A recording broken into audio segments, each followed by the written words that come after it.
lishe bora na mazoezi, maji safi, mwanga wa jua, hewa safi, pumziko na imani kwa Mungu, tumaini kwa afya yako, ni tumaini kwa afya yako.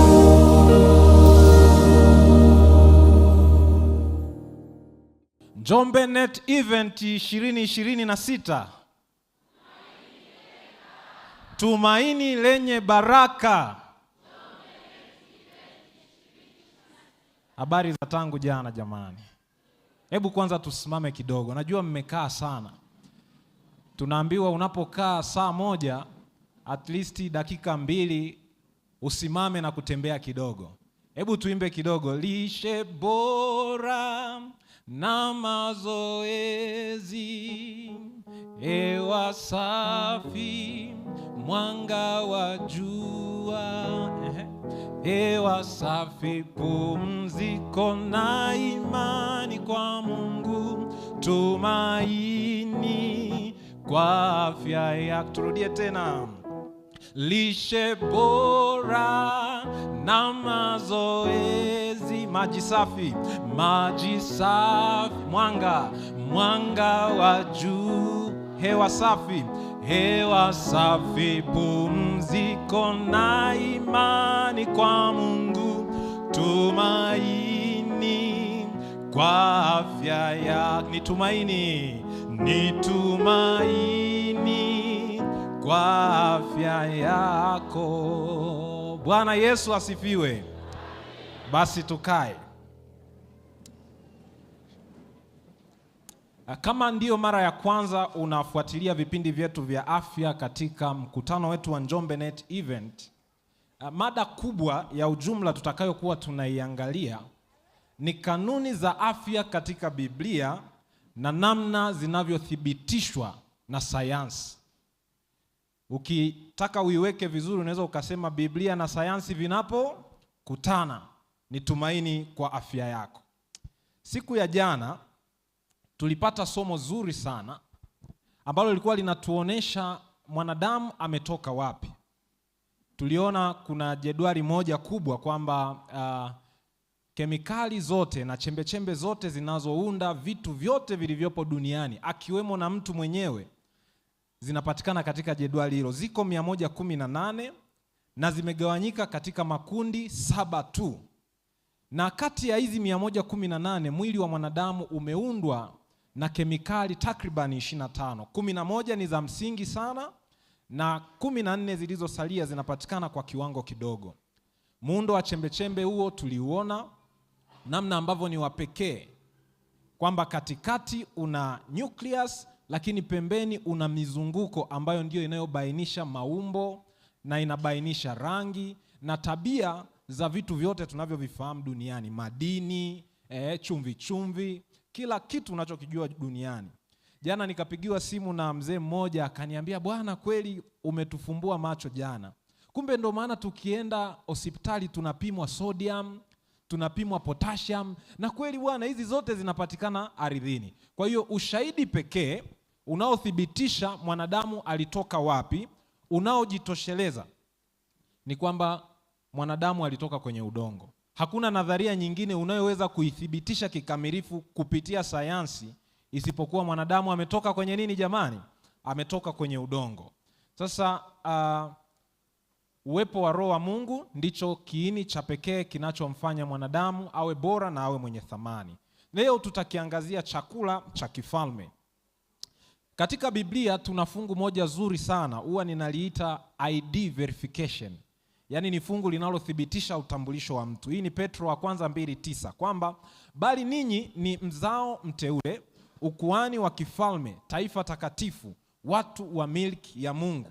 Unaweza ukaendelea mpaka mbele hapo. Mmeitwa mpate kuzitangaza fadhili zake yeye aliyewaita kutoka gizani. Ili uweze kuwa na mwelekeo mzuri wa maisha, jambo la kwanza lazima uchague utambulisho wako.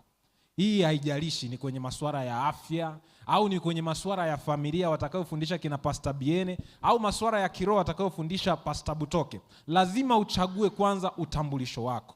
Wewe unataka utambulike vipi duniani? Lakini kama unamchagua Mungu, basi wewe unakuwa katika utambulisho wake. Na tofauti kati ya utambulisho wa watu wa Mungu na wasio watu wa Mungu, watu wa Mungu, Mungu anawaita ni wana na ni warithi. Kwa hiyo wanakuwa wafalme kama yeye. Na ndio maana somo la leo tutajikita kuangalia chakula cha kifalme. Bwana Yesu asifiwe. Chakula cha kifalme. Kama uko kwa shetani unakuwa mtumwa, na Yesu alisema mnakuwa watumwa wa yule anayefanya nini? Wa yule mnayemtii. Lakini kama wewe ni mwana uko huru. Kwa hiyo tukiwa ndani ya Yesu sisi ni wafalme. Ila ukiwa kwa shetani na mambo yake wewe ni mtumwa. Kwa hiyo kuna chakula cha kifalme na kuna chakula cha nini? Cha kitumwa. Na nataka niwaongezee jambo moja. Viumbe vyote unavyovifahamu duniani, ukianza kuvibagua kwa sifa zake, utakuta na vyenyewe pia vimegawanyika katika ngazi 7. Ulikuwa unalijua hilo? Tumeona chembe ziko katika ngazi madaraja mangapi jamani? 7. Na chembe sasa na makundi ya binadamu, yani ukiwabagua binadamu, waliosoma biology mnajua inaitwa classification of living organism. Wale viumbe wanaoonekana, achana na bakteria na nini, viumbe wanaoonekana, wanyama na mimea, unaweza ukawagawanya na kuwabagua katika hatua 7 tu. Wanasema kuna kingdom, kuna phylum, kuna class, kuna order, family, genus na species. Utambulisho wa viumbe wote unapitia hatua hizi 7. Yani kwa wale ambao hawanielewi, yani ni kwa mfano mimi nijitambulishe hapa duniani miongoni mwa wanadamu, nitasema mimi ni Mwafrika. Hiyo ni level ya kwanza. Kutoka Tanzania, level ya pili. Mkoa wa Mara, level ya 3. Wilaya ya Msoma, level ya 4. Kata ya Kigera, level ya 5. Mtaa wa Mwiyale, level ya 6. Level ya 7 nyumbani kwa mzee Magomere ndo kwetu. Wanyama ukiwabagua katika utambulisho wao, katika makundi ya jumla mpaka upate aina moja kwamba huyu ni mtu, huyu ni paka kwa aina zake, na wenyewe wanagota katika makundi 7. Kwa hiyo unaweza ukaona kumbe muhuri wa Mungu hauko kwenye siku tu, upo kwenye chembe zinazounda dunia, lakini uko pia kwenye viumbe hai. Najua Pastor Butoke atakapowafundisha swala la Sabato, mtaelewa vizuri kwa nini Sabato haipaswi kubadilika. Mimi katika sayansi nimeona kubadilisha Sabato lazima Mungu afute uumbaji, aumbe upya. Pastor Butoke atalifundisha vizuri. Sasa jana niliacha swali kwamba kati ya chita na yule mkimbiaji maarufu duniani, nani mwenye kasi zaidi? Kuna baadhi ya watu walinitumia jumbe zao wakaniambia ni yule mkimbiaji maarufu duniani, ila hatujui ni kwa nini. Lakini mimi nilishawaambia spidi ya chita ni kubwa kuliko ya huyu mkimbiaji maarufu. Sasa ninalijibuje hili swali? Kwa sababu muda wetu ni mfinyu, najua kila mtu ana jibu lake, lakini ninataka nitoe mtazamo niliotaka kujenga kupitia swali hili. Kweli chita anakimbia zaidi kuliko Usain Bolt, lakini kuna jambo moja la pekee. Matumizi sahihi ya akili yanapita uwezo na mipaka ya kiumbe chochote. Tumeelewana mpaka hapo?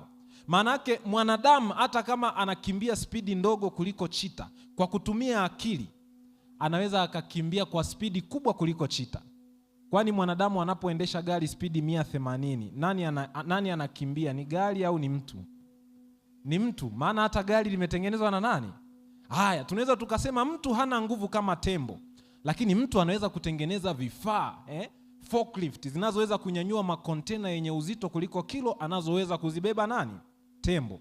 Usiwe na haraka, utanielewa. Unaweza ukashangaa mbona dokta anaongelea tembo na somo ni kuhusu chakula? Utanielewa vizuri. Wanadamu na wanyama wote waliumbwa kwa udongo, na hapo ndipo mahali ambapo sote tunakutana. Wanadamu na wanyama wote tumeumbwa kwa udongo. Sasa nini kinaleta tofauti? Ndipo ninakuja sasa kuwaeleza kwamba akili ya mwanadamu ndiyo inayomfanya awe tofauti na wanyama, na hii ndiyo inayoamua mwanadamu ale nini asile nini, tofauti na wanyama wanavyoishi. Na jana tuliona daraja lingine la utofauti ni uwepo wa Roho wa Mungu ndani ya mwanadamu. Tuliambiwa mwanadamu si mtu tu, mtu ni zaidi ya mwili. Mtu ni nyumba ya roho. Kwa hiyo ukitaka kutazama vizuri wanadamu na wanyama, utaona kwamba kuna mambo mawili kama sio matatu ambayo mwanadamu ni zaidi ya mnyama. Mwanadamu ana Roho wa Mungu, mwanadamu ana akili na maarifa makubwa kuliko wanyama. Na tatu, mwanadamu anastahili heshima kutoka kwa viumbe vyote. Kwa sababu kwanza mwanadamu ndiye kiumbe pekee anayeweza kusimama wima muda wote. Viumbe wengine wote ni kama wameinama. Sasa unaweza ukaona yani ni kana kwamba wanatusujudia, huo ni mtazamo wangu, lakini viumbe wengine wote wameinama, ila mwanadamu ndio yuko wima. Na tafiti za kibiolojia pia zimebaini kwamba ukimwangalia mwanadamu, seli zake, mwili wake, kama ni moyo unao, ng'ombe anao, mapafu unayo, ng'ombe anayo. Ukiangalia structurally ni kama tunafanana, lakini ni hivi vitu vitatu ambavyo nimekueleza leo vinavyoleta tofauti. Na hata sayansi inakiri kwamba uwezo wa mwanadamu wa kutawala na kudominate ndio unaomfanya uwe tofauti. Kwa hiyo chakula tunachokula, moja, lazima kiwe sahihi kwa roho zetu, lazima kiwe sahihi kwa akili zetu, lakini lazima kiwe sahihi kwa mwili wetu. Mungu alipoumba mwanadamu alimwambia utakula mbegu na matunda. Wanyama na viumbe wengine akawaambia mtakula majani. Sifa moja hivi vitu vyote viwili ni kwamba vyote vinamea kwenye udongo, kwa sababu hawa wote ni mili ya udongo. Lakini kwa nini majani, huyu apewe majani, huyu apewe matunda? Ukiangalia katika biolojia, structure ya miti inayozalisha matunda ni miti ambayo ni complex, inachukua muda mrefu kukua na ina mifumo endelevu kuliko mimea ambayo inazalisha majani peke yake. Hii ni kwa nini? Kwa sababu akili ya mwanadamu, kwa sababu ina uwezo unaweza kufanya mambo yanayopita uwezo wa kiumbe chochote, lazima ilishwe kwa namna ya pekee kuliko kitu chochote. Sasa nikasema ikiwa kweli hii ndiyo sababu, hivi kuna ushahidi wowote kuhusiana na mahusiano kati ya akili na chakula tunachokula? Nikasema ikiwa siwezi kulipata hili kwa wepesi kutoka kwa watu, hebu niende kwa wanyama. Basi Mungu akaniongoza kufanya utafiti wa wanyama wenye akili zaidi duniani. Viumbe 5 werevu zaidi duniani. Wa kwanza ni sokwe mtu, anaitwa chimpanzee. Wa pili ni papa. Wa tatu anaitwa orangutan, ni jamii tu kama ya sokwe. Wa 4 ni tembo. Wa 5 ni kunguru. Sasa tuachane na hawa walio chini, tushughulike na sokwe ambaye ndiye namba 1 kati ya viumbe ambao wana akili duniani. Papa nitamwacha kwa sababu yeye si wa ardhini, ni wa majini. Akili ya sokwe iko wapi? Moja, sokwe anaweza kujifunza lugha ya ishara na kuwasiliana na binadamu. Sokwe anaweza kujitambua kwenye kioo na kuonesha hisia, kujali ama kuomboleza. Sokwe anaweza kutengeneza mkuki kwa ajili ya kuwinda ama kutumia zana kwa ajili ya kuvunja njugu au kujipatia chakula. Hiyo ndio werevu wa sokwe na ndiye mwenye akili kuliko wanyama wote kwa sasa. Chakula cha sokwe. Taasisi ya Jane Goodall ya Canada ambayo inadili na wanyama ilisema sehemu kubwa ya chakula cha sokwe ni matunda, mbegu na karanga. Full stop. Matunda yanapopungua, ninanukuu, sokwe watakula aina mbalimbali za majani, maua, magome ya miti na mbegu, lakini akarudia, wanapendelea matunda. Hao ni sokwe. Sasa angalia hata mwanadamu alivyofukuzwa Edeni, mahali ambako akaenda nje ya bustani, huwa anashawishika Mungu alimpa majani ale kwa sababu huenda concentration ya matunda huku nje haikuwa kubwa kama ilivyokuwa bustanini. Kwa hiyo hizo ndizo sifa za sokwe. Sasa sokwe, wadudu huchangia takribani 4% ya chakula cha sokwe. Nyama na mazao ya wanyama yanachangia 6% ya lishe ya sokwe. Sasa profile ya ulaji wa sokwe inafanana na historia ya mabadiliko ya chakula cha mwanadamu kutoka Edeni mpaka wakati wa gharika. 3, tafiti za sasa hivi za chakula zimeleta kitu kinaitwa food pyramid Google, kinakuonesha mwanadamu anapaswa kula kwa wingi chakula cha aina gani. Kwenye ile piramidi chini atakuonesha kuna matunda na mboga mboga, nafaka na marage na mbegu karanga hizo. Pale juu ndio utakuta mazao ya wanyama, sio nyama, mazao ya wanyama, maziwa na mayai.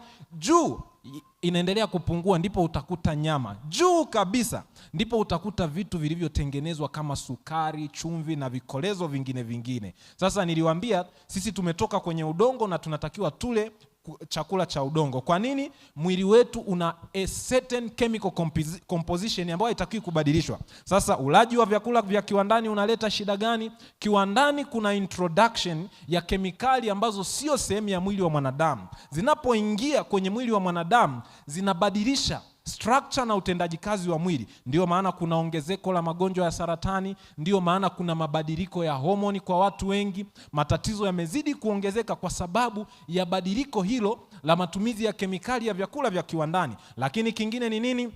Matumizi ya vyakula najisi. Wanyama najisi wanakula kila kitu. Tafiti zinasema wanyama najisi they are prone to contamination from toxic elements in the environment. Kwa mfano nguruwe inaonekana ana kemikali zenye sumu nyingi kwa sababu ya mtindo wake wa maisha ya ulaji. Kesho tutaliangalia zaidi swala la nguruwe. Sasa nikasema hivi, kweli sokwe anatosha kutupatia majibu ya kuelewa nafasi ya uwerevu na chakula? Nikarudi nyuma Edeni. Nyoka kabla ya sokwe, nani alikuwa mwerevu zaidi? Nikakumbuka nyoka ndo alikuwa mwerevu zaidi. Lakini alipotenda dhambi na kulaaniwa na Mungu, nini kilifata? Adhabu ya kwanza, nyoka alibadilishiwa mlo. Tuko mpaka hapo? Sasa kama nyoka aliweza kumdanganya Hawa kwa sababu huenda alikuwa anakula matunda, wewe utaniambiaje nile tunda nililolikatazwa kama we hauli? Probably nyoka alikuwa mwerevu kwa sababu na yeye alikuwa anakula matunda. Na kama na kuthibitisha hilo, ndio maana statement ya Mungu lazima ibadilishe chakula cha nyoka. Ndio maana nyoka akashushwa kula mavumbi. Afuatilia order of intelligence ya wanyama, utakuta sasa hivi nyoka yuko chini. Yaani nakwambia nyoka asikutishe na sumu yake. Nyoka hana akili. Yaani miongoni mwa wanyama wote nyoka yuko chini kabisa kwenye order of intelligence. Kobra ndiye ana unafuu, lakini ana unafuu miongoni mwa nyoka wenzake, lakini sio viumbe wote. Fuatilia tena Nebukadneza mfalme. Aliposhindwa kutawala watu kwa hekima, Mungu akaona wewe hustahili kuwa mfalme. Mungu akambadilishia mlo, akaamua aishi kwa kula majani kama ng'ombe. Akasema wewe hustahili kula chakula kama cha wanadamu, kama unawatendea hivi binadamu. Mungu akamshusha, akampa adhabu ya kula majani. Ndio uone uhusiano uliopo kati ya status, uwezo wetu wa akili na chakula tunachokula, especially kwa kufuata maelekezo ambayo Mungu ametupatia. Jambo la tatu na la mwisho ni mchango wa chakula katika roho ya mwanadamu. Ukisoma Biblia, wanadhiri wa Mungu walipewa masharti maalum ya chakula. Kwa nini? Kabla ya Yesu kuja, roho wa Mungu hakuwa anapatikana kwa kila mtu, alikuwa tu kwa watu wachache waliochaguliwa kwa makusudi maalum. Kwa mfano Samsoni, ukisoma Waamuzi 13:5, unaona mama yake aliambiwa ale hiki na asile hiki. Utasoma kwa muda wako. Kwa nini? Kwa sababu atakuwa mnadhiri wa Mungu. Maana yake Roho Mtakatifu atamjiria. Nakumbuka mtu hakamiliki bila nini? Bila Roho. Mtu lazima awe na ushirika wa kiroho. Kama una ushirika na Roho wa Mungu, lazima uwe na ushirika na Roho wa nani? Yaani mtu huwezi ukawa empty, kwa sababu hukuumbwa uwe empty. Mtu aliumbwa awe nyumba ya Roho. Kwa hiyo wanadhiri wa Mungu walipewa masharti ya kula ili Roho wa Mungu apate nafasi ndani yake. Sasa wewe unakula ovyo ovyo ukitegemea Roho wa Mungu atakuja akae kwako comfortably. You have to be very careful. Kielelezo cha Danieli ni somo ambalo tunaweza tukajifunza kama wanadamu. We have to be selective. Tunatakiwa tuwe na uchaguzi katika kile tunachokula. Danieli 1:8 anasema Danieli aliazimu kwamba hatajitia unajisi kwa chakula cha nani? Cha mfalme. Akaomba ruhusa apewe nafasi. Chakula alichoomba ni nini? Ni mboga, matunda na maji. Biblia zinasema vegetable and water. Mtama ni namna tu ya utafsiri, lakini ukifuatilia ni mboga, matunda na maji. Sasa matokeo yake yalikuwa nini?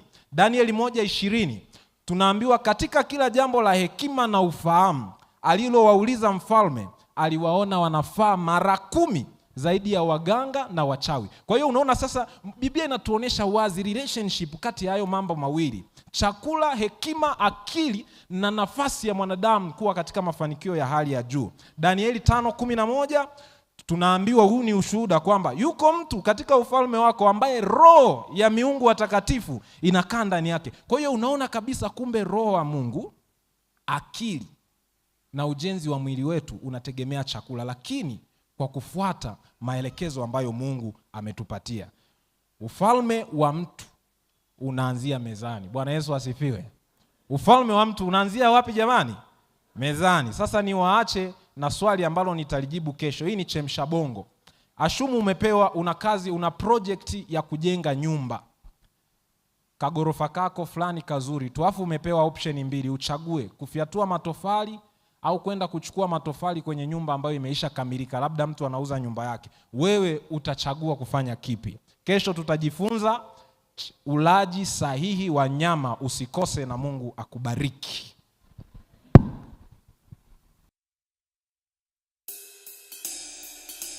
Lishe bora na mazoezi, maji safi.